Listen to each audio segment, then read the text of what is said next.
Godfather ameze nk'umukobwa uri muri break up time kabisa.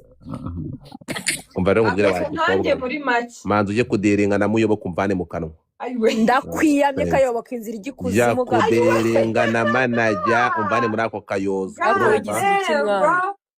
Ndakwiyamye. Ngaho nyiyamye ariko nyine ugende no manager yakozeho. Uziko gahise kumva ko ndi muri break up na ndwariye debeni uziko gahise gafata bino bintu bya debeni gahita kabigira seriye cyangwa na murwariye indege bro.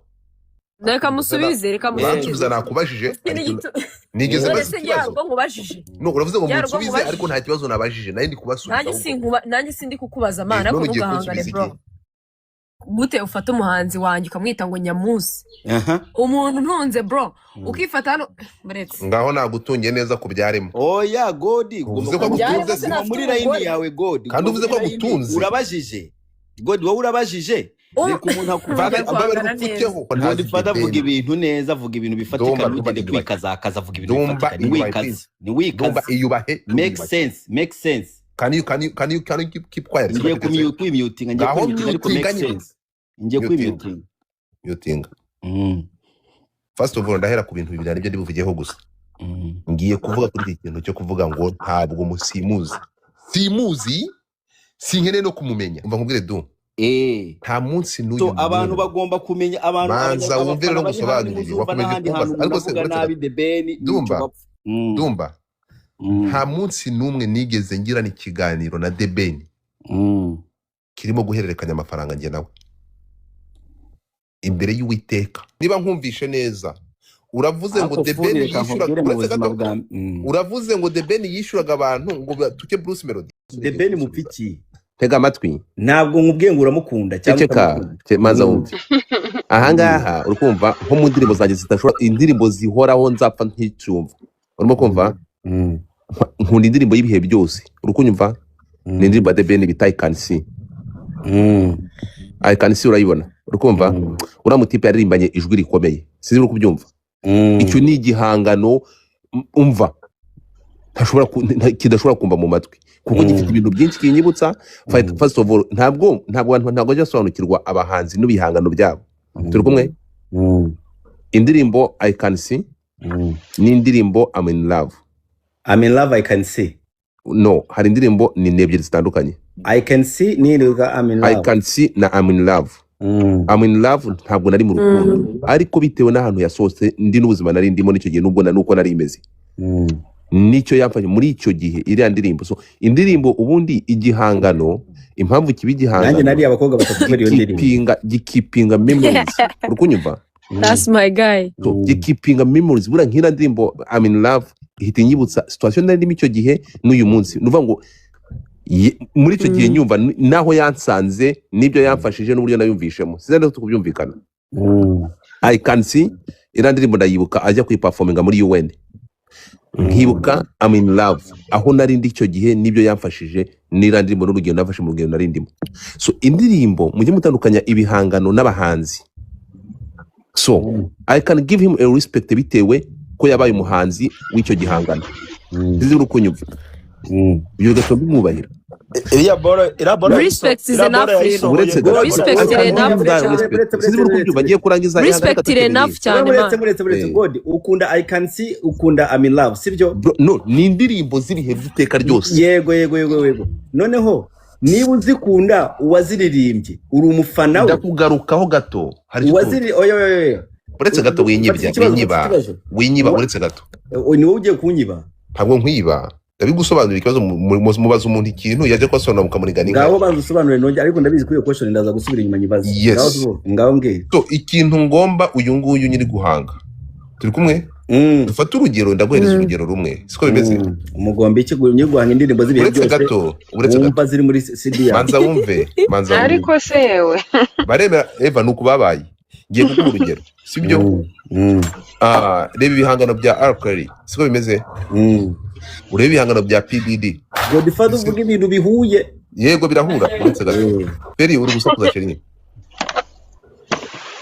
ushobora guhanga ibihangano sibyo ibihangano bikagira akamaro bikanagira nabo byubaka ukabikurikizaho imico mibi ntabwo mvuze ko debera ariko byagenze nari ngwaye urugero rwa R-Kelly utanze urugero yari pizi uretse gato bivuga ko yarepinze ariko indirimbo za Utanze urugero rubi uretse gato aho ngaho urimo urajya kwa Bruce Melody ntega amatwi ariko Arkeli ibihangano bye abantu ntago baretse kubyumva sinzi no kubyumva ndetse no mu miryango abantu bakunze indirimbo za Arkeli nabo bivuga ko hote bari abana style n'uyu munsi baracyumva ibyo bihangano. Igihangano ni ikintu kimwe na nyiri guhanga.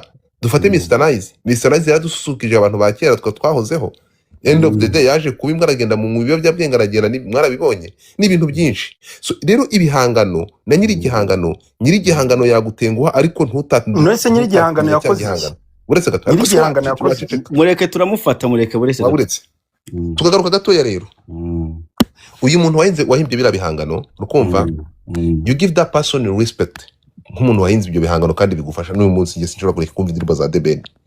Nta kibazo ufitanye na Deben niki na respect ntabwo ushobora kureka kuyimuha gute se uyimwimiriki.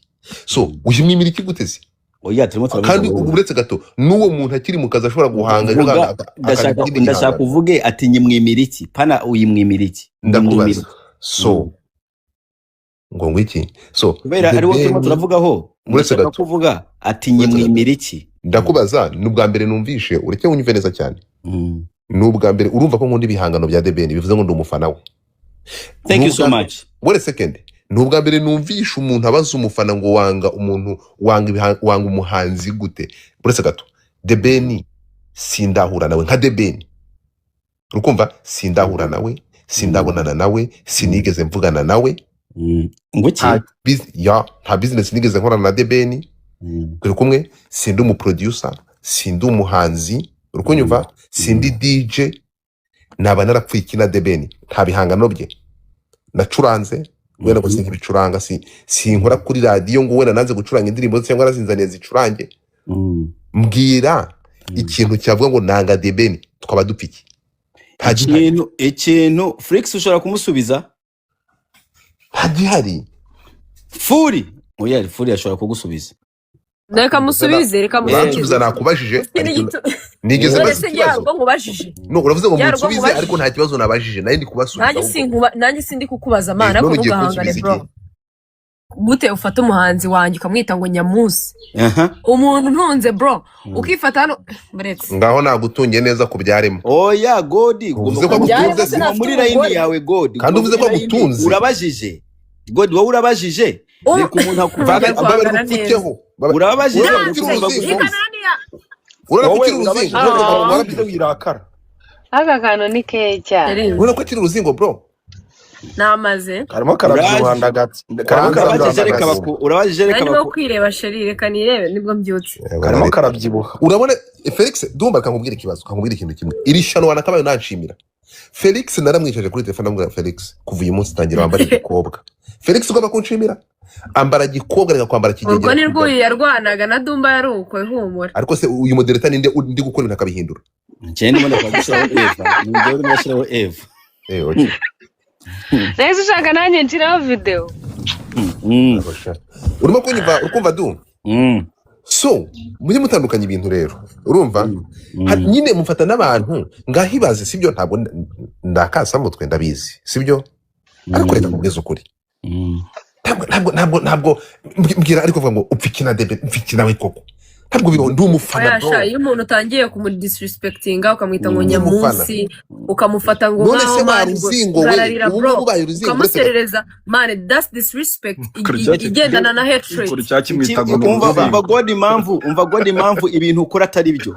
Deben ntabwo ari umuntu ashobora nka Felix ushobora kuvuga ati DJ Flix ushobora kumwita uruzingo ko ashobora kuza hana kanagusubiza akagusubiza cyakagena akabyivugira ariko Deben wita Nyamunsi cyangwa buri kanya ugumugira sinzi ibyo mwapfuye ntabwo ari byiza kuguma ntabwo ashobora kuza kwivugira ntabwo bapfuye buri anakizi ubwo promotion mu mukore bapfuye ndakizi ntabwo ari promotion ihagije ikintu bapfuye ngenda kizi ikintu bapfuye ndakizi ariko iki kigabo ni ikigoryi umva yo Keminike yaza kuba ngombwa kutumanura ariko uno munsi birarangira oya nushaka kumanura ariko ngewe ntabwo ndi kumanura kuboroka ntugashyandura nta kibazo kuboroka bro ntugashyandura mbivuge ikintu bakavugisha induru ibirenge uri secretary wande twamutiga mbwira mvuge ikintu mwapfuye uko nyine byose amuretse hari ukuntu mushobora kuvuga ibyo bintu bamaze gukora kuri iriya goro cyangwa mugatapinga screen na goro ntayo nuko twakubwiye ndumva mumubwire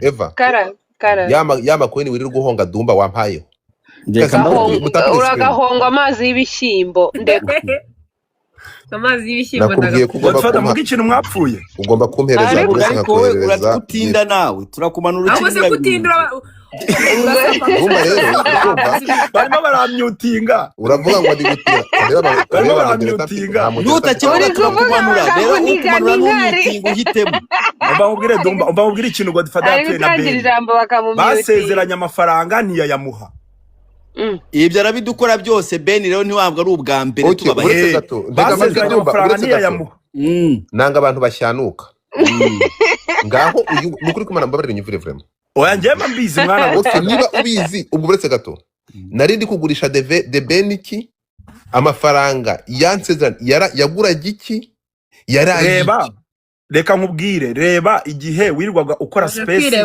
wirirwaga ukora space urimo uravuga Ben wanga Melody wirirwa umutuka babarira nyumvire Dumba birangira byinshi garuka shawurasanene ibyo ngibyo uretse gato igituta cyane kimeze nk'icyabafundi uretse gato n'umweke muniki niba nkumvishe neza uravuze ngo The Ben yishuraga uravuze ngo The Ben yishuraga abantu ngo tuke Bruce Melody oya wowe ahubwo yagusezeranyije ikintu ntiyakiguha kugira ngo nkore iki kugira ngo nyine ukomeze umusupporting Dumba wabyumvishe sometimes before you speak think twice kandi ngo oya kare wowe uri gusupportinga The Ben hano ngo waje kuvuga none babarira unyumvire The Ben ubwo ngo The Ben ariko babarira nyumvire do munyumvire kora sentence Godfather kora sentence so you mean ko The Ben yishuraga kugira ngo abantu batuke Bruce Melody none se ni oya odikada none se wowe ntabwo ari byo uravuze ngo nirwaga ngo ntuka Bruce Melody ngo The Ben ngo yanga kunyishura ntiyanyishura none se ko utari making a sense utari gusitinga kuri point mwapfuye no urumva manzi uvuge ko ibyo wari uvuze ari amahomvu making naga ari amahomvu na amahomvu cyane je numvaga wenda kubwiye ko wenda yanyimye amafaranga ko ari cyo twari twaguze cyangwa wenda hari nari namukorera ntibakuza none nukuvuga ngo urababarira unyumvire vraiment ngaho bwira abanyarwanda ko waruvuze ubusa narumiwe Godfather ibintu nari mvuze byari byo so anyway Godfather ndagusabye urumva ndagusabye Ben put respect on his name nukuvuga ko thank you nabangana baruba nkubwire Dumba reka ndangize thank you so much Dumba nabangana barubahana kubera unyanga nta gushora kwinjira mu rugo rwanda kansuberera umugore uburetse ngubire Dumba ibyo Dumba nta cyangwa mu winjira udakomanze Dumba bikintu kimwe Dumba icyo mupfa cyose put respect on his name listen to me here's the thing urukunyumva Godfather ikintu ntegetswe gukora ntasabwa gukora ni kimwe ihangane Eva uri kunyara urimo kugira Dumba umva ikintu kimwe ntegetswe gukora nuko ikida gitegetswe byaga byakunda no gukora ikigize icyaha urimo kunyumva tega amatwi hano manza wumve uretse gato icyo ntegetswe gukora urukunyumva ni ugukora ikigize icyaha ninza kwa Dumba urukumva nkamubuza ituze nkakora ibigize icyaha ibyo ngibyo ngomba kwamaganwa cyangwa itegeko rikampana urimo kunyumva nta muntu wubaha undi Dumba umuntu ariyubaha perezida ahora bibabwira umuntu yihesha agaciro so iyo rero umuntu atakubaho tukajya kumwubaha ukajya no kumukorera ibigize ibyaha urabiryozwa Dumba ntabwo naza kukubwira ngo ubaha Eva ntabwo bibaho ntabwo utegeka undi kubaha undi ikintu kiriho kimwe mwanenga cyangwa nanenga umuntu wakoreye umuntu ibigize ibyaha nicyo kintu cyonyine abantu bavuga ati rekera sigaho ntabwo ari byo aruva ngo ngwino ndagusaba kubaha umuntu no ntabwo ariko bigenda umuntu ariyubaha siko bimeze debena uretse gato wowe aya masaha sibyo uko mbana nawe sibyo ntabwo ari kubana na Eva uko uganira nanjye si kuganira na Felix siko bimeze uko nguganiriza nuko tubanye siko ubanye na Eva. Hari ibiganiro nagirana nawe ntabwo byo wagirana na Eva. Hari ibiganiro nagirana nawe turi kumwe. Hari amagambo nakoresha tuganira Eva yayakoresha bikaba kubahuka. Unyumve neza cyane. Hari amagambo wambwira hano Gatema yambwira bikaba kubahuka kandi we ntacyo bitwaye. Ni kwisiteye biterwa no kubanye n'umuntu. So kubaha rero ubaha umuntu bitewe nuko mubanye. Hari ijambo nshobora gukoresha nkaba ndakubahutse Eva yarikoresha ntakubahuke. Okay, reka nkubwire ikintu kimwe rero. Nk'ubu mvuye twarimo turavugana na Ben mukanya. Ndamubwira ati Ben, hari ibintu kuri TikTok mwereka ukuntu nkejo bintu twarimo turakora mu yanga kaza abantu mama gift n'iki nabwo ibintu murimo murakora uzi ko dushobora gufungura pano ukaza na Bruce Melody urumva mukajya kwa Godfather cyangwa mukazi wanje abantu bakabanza bakareba ninde baha gift cyane nabyo naho ngaho bikaba promotion. The Ben mubwiye Godfather aranga ati Godfather n'umuvugo w'umuhungu aguma ntuka. Wait, nukuvuga ko icyo kintu ni ikintu nk'ibyo bintu kubera ibyo bintu gumuvuga ngo nyamunsi ngo niki iyo nzira ubuyizibye uretse gato kanyende gahoro mba nakuritse ukavuga hari nka opportunities uba wazibye ushobora kuba utazikeneye. Yes, ntabwo kurinde kurinde none se niba opportunity let's say kuri twe niyo yaba ari wowe cause niba ushobora ghostinga pano nk'ubu ngubu The Ben akaza Bruce Melody akaza ugabwira abafana be ati bafana nk'uko usanzwe ubikora ati reka turebe uzi yo live ukuntu yabimeze. Ndimo ndatanga example. Urumva iyo ni example ya mbere ni ikintu kibi cya mbere cyo kuba udashira respect ku izina ry'umuntu. Umuntu ashobora kuba yaraguhemukiye erega habaho no kwiyunga. Urumva ashobora kuba yaraguhemukiye ariko bijyanye n'ukuntu witwa yaguhemukiye akaba ashobora to make it up to you akaza akavuga ati nyamara uno muhungu naramuhemukiye reka let me compensate muri ubwo buryo. Ariko wowe niba yaranaguhemukiye sinanze ntango ushaka kubera ndumva uri muravuga ngo umuntu yihesha agaciro ashobora kuba hari ikintu yagukoze warangiza wowe like ukaba ari yo mpamvu uri muravuga ibyo uvuga. But please there is ushobora kwihangana wowe ujye uvuga ngo ugira ubuntu ngo uri umuntu ngo uri umwana mwiza ngo Godfather n'umeze neza nibyo ngibyo byerekana Godfather wari we. If you really mean ko uri umuntu muzima ugira amaranga mutima no kuba ushobora guheza umuntu yaraguhemukiye nabyo ni byiza. Kubera iki umuntu ufite abafana ufite miliyoni y'abafana ufite pano icyaho abantu 2,000 every after 2 days ushobora kuzajya ujya kuri pano yawe ukazajya umupfobya gutyo. Nje ntabwo numvikana na Bruce Melody but not necessarily ko ngomba kubura igihe kugenda muvuga nabi. Okay. Like, iyo habaye content nshobora gukora nkavuga ati content kumuraburiza yaraburije nshobora kubikora ibyo nanjye sinkwangi.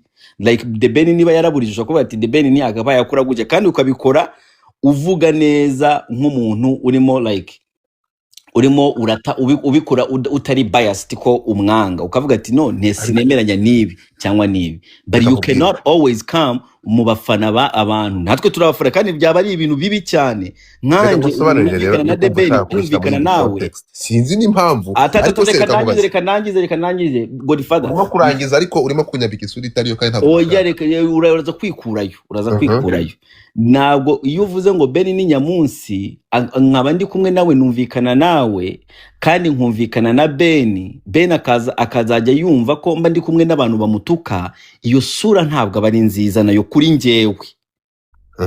Urumva so niyo mpamvu sometimes you can even do it for me mwumvikana. Urumva kavuga ati numvikana na Dumba like kugira ngo simbikore kugira nihatabaho nabe uncomfortable Dumba ntabe uncomfortable reka umukarita sinzaje muhereza mu mutima wawe. But it's not good buri gihe nyine kuzajya like ukoresha amagambo atariyo mu mwitiki uvuga ati nta uzi iki simuzi sindahura nawe.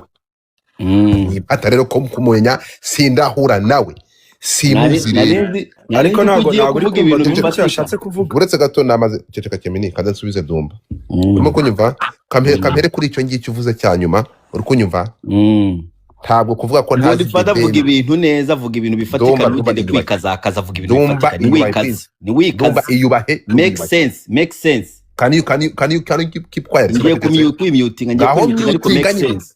Ngiye kumyutinga. mutinga first of all ndahera ku bintu bibiri aribyo ndibuvugeho gusa ngiye kuvuga kuri iki kintu cyo kuvuga ngo ntabwo musimuzi sinkene no kumumenya ibyo nzi n'ibihangano bye kandi birampagije kandi ndabyumva no mu kandi nari kumvira indirimbo yasohoye kandi ifite intuza nziza cyane murenzi kwazi no kurapa. The guy is amazing by the way, muri ararimba neza ijwi rya The Ben byo ntago naryanga ndumundi bihangano bye kandi ibyo birahagije. The Ben natangiye kumufana urimo kunyumva The Ben natangiye kumufana agisora indirimbo ye ya mbere muri afite indirimbo yakoranye na Tom Close bibigiye siri kubyumva ndibuka mva mu Bugesera nkajya muri Afro Pass njya tujya kufana The Ben tujya kumureba bava ku ishuri ça fait longtemps urimo kunyumva so Kibe Masisi uri kunyumva navaga ntabwo nakavuye ahubwo narasubiragayo okay urumva ariko Masisi wo wahava cyangwa Masisi urahumva ntabwo uhazi nakubwiye nibo bansiramuriye bro Imasisi nta hantu ndashobora kuva Imasisi nta hantu hasa nayo kuri iyi si ndabona na hantu ugera ugahumeka umwuka w'abazima umwuka wa nyawo umwuka w'ubuntu umwuka uhagera ukumva ubumuntu imbona kubona abantu bashiranira hariya ari ahantu ntabwo ari ahantu bro ibaza ahantu Kabila avuye Kinshasa akavuga atanu ngomba kwagura nani farm n'uyu munsi niwe yaguze farm niho agomba gusazira president nuko kunyumva aho bafande James baragiye baragura hakurya na Imasisi ntabwo nujya wumva Imasisi uzafata umwanya ukorere visit Masisi ni paradise umuhungu wanjye ikipe yarakennye it's one bro ni wabo w'abantu Dumba ugeze Masisi urukumva uzamuka mu misozi hari hejuru ugeze nk'ahantu bita ku Mushaki bro ukumva umuntu garuka kuri Ben tugaruke rero kuri Ben wabo uwo Ben uri kumbwira turi kumwe bro ntabwo reka kuvuga ngo uwo ukunyumva ntabwo ariko se okay reka none tuva indimwe nawe ubwo turakukurikirana mukuru wanyu sibyo ntabwo kwanza bamuri no kumucisha bugufi muvuga ngo afitanye umuntu ikibazo nkanjye no she's no man ntabwo The Ben ndanabikurikirana nkabishaka nkabibura ntabwo tuvuze ngo afite ikibazo nawe ufite ikibazo nawe ariko sindi gute ngira ikibazo ni wowe ufite ikibazo nawe ntabwo gute se ahubwo ngira ikibazo nawe gute uwo muntu hari umuntu yari bumva Ben avuga Godfather ni wowe twumva urimo urakoze cyane ntabwo muvuga ariko se muvuze ni mwabantu mwese muzanye The Ben hano wamwise Nyamunsi byonyine ibingi muri gukora ndabizi nuko muri kumupromotinga kandi gupromotinga The Ben ntacyo bimbwiye mukomeze mu promote cyo ko afite n'igitaramo ejo bundi muri ntuza muri stade muri arena itariki yihe kuri tariki ya mbere mantu muri Kigali mugende mushyigikire The Ben bagura amatike mugura amatike urukumva mugura amatike wenda ya modoka mugore urukumva nyine ndi kuvuga chirafaye mugore na chirafa The Ben uyu brotherhood afite ubwenge bwinshi ndamubrotse urukumva so it's better to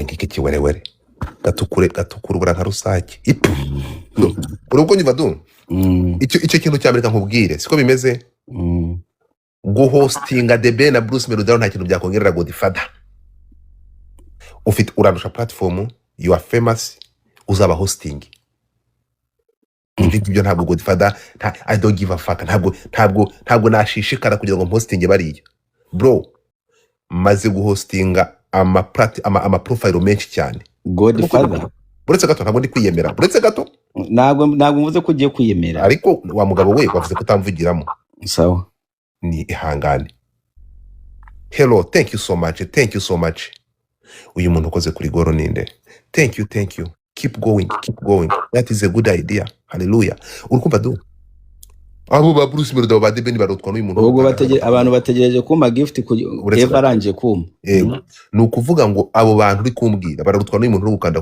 kuri Galaxy sibyo so ibyo kumbwira rero ibyo kuzana hano ngo icyo kintu cyambere nkivuyeho kumumenya ntabwo ari itegeko kugira ngo mumenye simfite n'amatsiko yo kumenya ibyampa nibyo bintunze.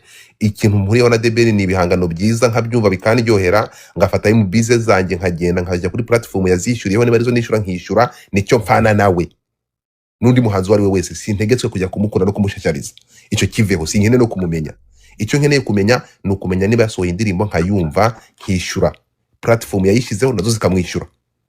Hari umuhuza hagati yanjye nk'umufana n'abahanga ibihangano, ni platform babishyizeho, ngenda nkishyura izo platform simbirebera ubusa, ishyura mbiza zanjye n'ibiryo bwanjye nkabyumva, naho bo ntacyo mfana nabo kuko ntabwo ibihangano byabo bimpera ubusa. Barahanga bakabingurisha, kajya kuri platform nkishyura umwanya wanjye, amafaranga yanjye y'amayimubize yaba ari platform zishyurwa, kajya kwishyura kabyumva. Siko bimeze, n'abacuruzi ndi umukiriya. Ibyo birahagije. Ntabwo umukiriya ategetswe gukunda umugurisha. Ibyo ngibyo twebwe nk'abafana be uretse gatuka maze ndangize ngiye kurangiza kuri iki kintu. Ibyo kuba hostinga rero no kumenyana nabo turi kumwe. Ntabwo Godfather ibyo ngibyo bikorwa nk'aba bana bavuye hano. Dumba nakubwiye ko naje muri ibi bintu cyangwa nkora ibi bintu nkora for fun nkuko nawe ubikora. Wambwiye ko nta kindi kintu kigihambaye utegereje muri ibi bintu uretse gukora ibyo agomba gukora, ugafasha agombaga gufasha, sibyo? Niyo mpamvu ntawe ninginga, sibyo? Ntabwo izina ry'umuntu niyo waba uri umwana wa perezida, siko bimeze. Ushobora kunyaho kubera izina ufite, cyangwa ngo wumve ko ntegetswe kukurigata mu nyo yawe kubera iyo zina ufite. Nemba ntabwo bishoboka. Tugarutse gatoya rero, ntekereza ko ni uburenganzira bwanjye, siko bimeze, kwirirwa mvuga izina rya Debeni. Namuhararukwa ngafata undi nawe nkamuvuga uko mbishaka, siko bimeze. Uti Debeni umuvuga nabi, simuvuga nabi ko nta kintu mfite mfa nawe, nta mpurira nawe. Ahantu byaba ari bibi ni uko naza nkavuga ibihangano bya Debeni nabi, ari byo mpuriraho n'abafana bagenzi banjye, siko bimeze. Ibihangano bye ndabikunda ndabyumva, siko bimeze. Niba yumva rero ngo amuvuga nabi, yashanga umuvuge neza, se azagenda avuga neza n'umuryango njye mfite ikipfana nawe. Sense nabyo biri muri kwivugisha ngo iki sinkeneye kumuhostinga. Muhostinga se njye na Debeni ndi muri ufite platform nini, ntadusha platform. Nagende na platform ze, ni inshuti ya Dumba bararusha platform, uzaba hosting. Reka kubigewura. Urumva urimo uravuga nk'abakobwa baba babuze ibyo bavuga bagahita bagewura ibintu. Icyo nashatse kuvugisha indoro birenge. Icyo nashatse kukubwira naguhaye urugero. It was an example, nkakubwira ati nk'ari example yawe burira uretse gatoya reka gupapa. Njyewe naguhaye example nguha urugero nk'ikintu. Impamvu by the way uno munsi mbitinzeho nuko Flix urabona Flix nagafura kahise kabirakariramo, ariko bihurirana naho nanjye maze kuvugana nawe. Bihurirana nawe. Mvuye kuvugana na Beni. Noneho mbamuhaye idea y'ikintu nzi njyewe nawe tuziranyeho. Rero nunyihakane, reka kunsiga mu ibyo ngibyo, reka kunyihakane. Icyo tuziranyeho, ikiye tuziranyeho? None se we wanzanye hano ku magift n'iki? Yego. Nibyo ibyo ngibyo nibe tuzanye. Rero nkavuga ati Godfather, uzi ko nkawe na Bruce Melody nk'ubu turimo turakora promotion, ko njya mbara promotion kenshi. Mbari ibintu nkavuga ati iki n'iki gishobora kuvamo iki ngiki. So I can imagine nkavuga ati imagine nk'ubu ngubu Bruce Melody, I can imagine nkavuga ati Bruce Melody ari kuri pano na Debeni kuri TikTok, ni iki bishobora gukora? Bishobora kuzamura TikTok y'igihugu mu Rwanda, abantu bashobora kwiyongera. Because when people talk about it, abantu bashobora kwiyongera kuri TikTok, noneho tukazajya tubona n'abandi bantu, cyangwa tukabona n'abandi bagifta, tukabona iyo byabaye nk'iyo live. I can imagine your live ipostizwa ahantu cyangwa abantu bayivuzeho, buri muntu akayivugaho. So nibyo bintu mba ndimo ndatekereza. Nibuka ko mvuye kubibwira Ben, noneho Ben mubwiye ati mvuze izina ryawe, ahita avuga ati man uwo muhungu aguma ntuka, reka ntabwo nabikora.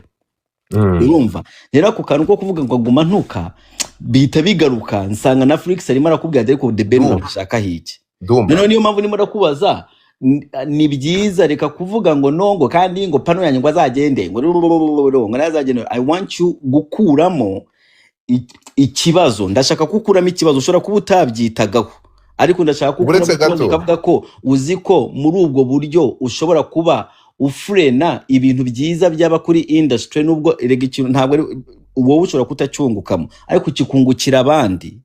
So rero niba ikibazo mva kumbwira rero ibyo byo kungukira abandi ukumva so rero kumbwira ngo Ben nagende ngo genda uzamuhostinge urimo uravuga nkaho Ben yashatse urimo uravuga nkaho Ben ari we yashakaga kuza kuri pano yawe. Ben ntabwo yigeze avuga ko ashaka ni gihe wamugiriye idea ni gihe wabimubwira. Ndumva rero urabona siko bimeze. Impamvu nifuje ko ngafata umwanya n'amajoro menshi cyane gusobanurira bino bintu nuko nagiraga ngo ibyo ntabasha gukora ubikore. Thank you so much. And then nico ndimo ndakora ubu ngubu ibyo ugomba gukora noneho example yanjye akaba ari yo uzaba hosting kuko ntekereza ko nabasobanukiye umuziranye no kundusha mwahuye nabigiye kirekire uzaba hosting tuzagusapotinga. Mwumve igifura abantu banyarwanda mwumve igifura. Ntabwo ari ubufura. Reka ze nkubwire tega amatwi none reka ze nkubwize ukuri Dumba. Ntabwo na hostinga The Ben. Ariko ni wifate nkaho ashaka kumuhosting. Ndabizi ko atabishaka. Urimo kunyumva ariko niyo yabishaka sinamuhostinga. Oya ntabwo ashaka kubishaka. Uko atabishaka nagiye gushaka. We let's move on. Ikiza nuko atabishaka nawe. Urakoze cyane. Rero urukumva rero Dumba kandi none urimo urabivuga ariko abantu bari hano bagombe kumenya ko that was my idea. So your idea ntabwo ishobora guferinga kuko Godfather atisanze muri icyo kintu. Sikuzi uri kubyumva. Of course yes. Ya ntabwo ishobora guhagarara. Noneho reka ngusabe. Uretse gato that's a good idea and do it. Noneho reka ngusabe. Ushobora kuzajya wihangana urumva cyangwa niba ufite n'ikibazo na Ben uzakirangize rather than kuzajya wirirwa umuvuga nabi hari abantu. Urugero The Ben muvuze nabi nte umwita Nyamunsi. Ushobora kuvuga iyo uriyo uvuze ngo urukunyumva wamwise Nyamunsi icyo kintu wagihagarara ko nise ko ari we navugaga wavuga ijambo nkoresha inshuro ibihumbi hano uravuga ngo The Ben ndabaza okay kugira ngo noneho mubibone icyo muvuga siko bimeze. Uzi ijambo Nyamunsi icyo bisobanuye? Nyamunsi bisobanuye exactly nicyo kibazo urimo kunyumva. Umuntu w'umunsi umuntu wabaye topic uwo munsi Nyamunsi nivuga ngo niwe muntu wabaye wa mbere uwo munsi. Oya nicyo bisobanuye. Umva mu Karitasi Nyamunsi uretse gato cyangwa umuntu wabaye uretse gato umuntu wahize abandi uwo munsi. Niko bimeze. Umva ngo ayo bekuno Godfather dufasha umva du Kinyarwanda. Dumba urabizi Nyahuka itera umwaku. Inyahuka itera umwaku. Wumva Ikinyarwanda Nyamunsi bisobanuye? Nabisobanuye. Niyo bita Nyamunsi. Kuko iyo ni Nyahuka musa urapfa pe. Godfather reka kummutinga Eve. Ntabwo namutinze. Gura mu by'umutinga taravuga Nyamunsi. No we Felix. Ko tutari wumva wita Bruce Melody Nyamunsi. Ariko umva zose Dumba rero bakubwire ubundi umva nkubwire umva mwabu umva abantu ntibakavuge ngo nange mu bwanuke kuko iyo muje hano mukivanga mu bintu ntawuvuze ubusa. Umva iki kiganiro tugihindure sibyo twiganirira ibindi turapromotinze abanyarwandakazi The Ben yabaho ejo afite igitaramo muri stade Karikiza bari amahoro. Oya sorry muri ntabwo areje tariki ya mbere azaba afite igitaramo urumva tariki ya mbere kandi cyahozeho icyo gitaramo ni idea uyu munsi nimbonye sibyo ra rukunyumva munsi nimbonye Israel mbonye Israel mbonye abanyamurenge yakubwiye ngo nyine yakuntumyeho kugira ngo dukore ukanga ukagira ubusama amafaranga ukarya wenyine ukanga kumpaho. Warakoze cyane kunyimisha akazi. Oya ntabwo aboneka mbonye aboneka byarangiye nagiye. So urukumva ku wa mbere muzagende musapoting The Ben nubwo nzi ko azakosha na Bruce Melody atazamuherekeza mu bitaramo muri contract azayica. Ngwiki nk'ibyo bintu Godfather urabona bizaba ntarwo ndi umuhanuzi kuzabibona abikoze. Amaze barimo kuvuga ubusa. Abikoze uzasaba imbabazi. Bizaba ubireba n'amaso yawe urumva. Ndi umuhanuzi urukumva Dumba. nambaye buno busa ibi biboro nzabikata bigaruri kuko ndabikubwiye Godfather reka nkubwire ikintu kimwe umuhanuzi reka nkubwire ikintu kimwe yego nkanjye urumva ushobora kuba muri showbiz ntinzemo nzi n'inguni zose za showbiz hari ikintu kikurakaza njyewe narangije kumenya abahanzi bose aho bava bagera ni ababeshi.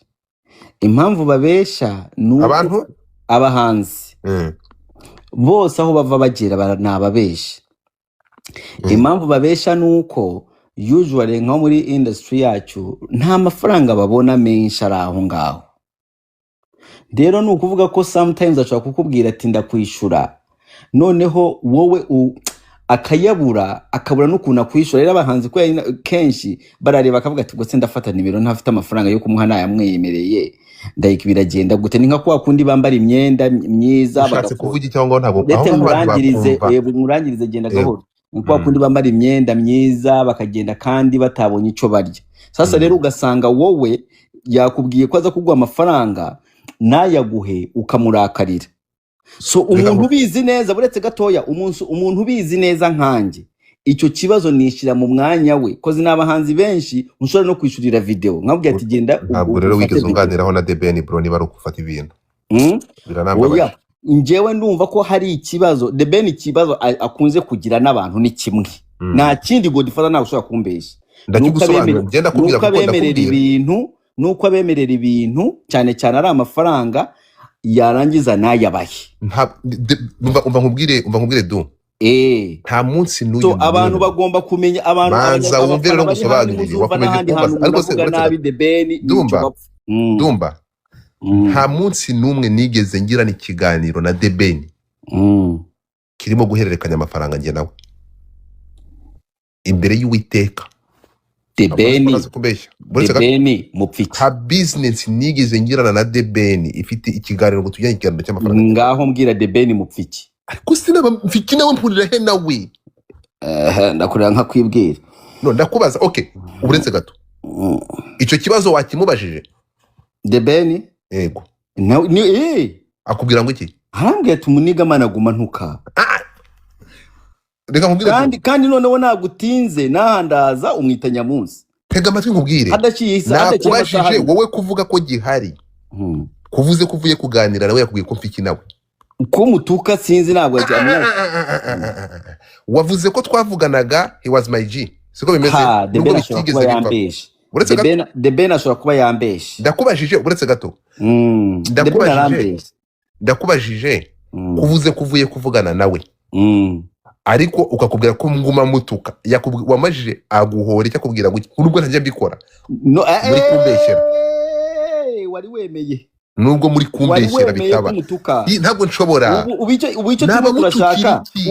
turashaka ni icyumuhura. Ndakubaza Nyamunsi ari wowe ahubwo ndashaka kukubaza wa mugane hari ikintu numvishe urukumva uretse guhamagara mubaze ati watwaye icy'umwana w'abandi. Ndakubaza ejo nzabimubaza ibose gato ubwo nakwanga Debeni sinuviye indirimbo